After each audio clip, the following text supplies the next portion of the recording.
Moses stands there and the sea parts before them as God's hand moves it apart, and it says that they pass on dry ground.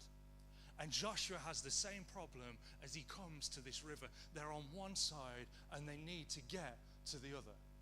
And in that moment, I can't help but think Joshua must have remembered 40 years ago when they were stood at that Red Sea and thought, if God did it then, God can still do it now. And Joshua stands there, and what I love is Joshua doesn't try to recreate what Moses did. Joshua doesn't find a staff and raise it up and place it in the ocean so that the seas would part. But he sends the worshippers out with the ark and says, go first into the sea. And as they step in, the waters begin to recede and go back. But it was different to how Moses did it.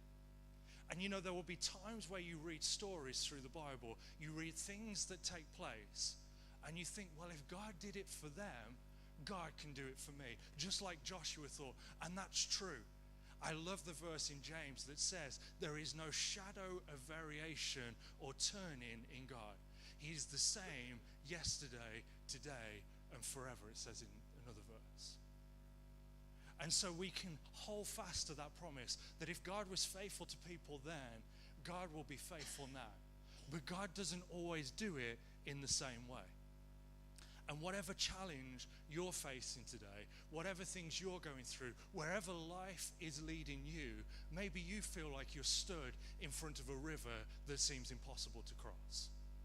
Maybe everything is going okay at the moment. You know, there are times in Scripture, it's not all doom and gloom. You might have noticed that sometimes we talk about all the hardest stories in Scripture.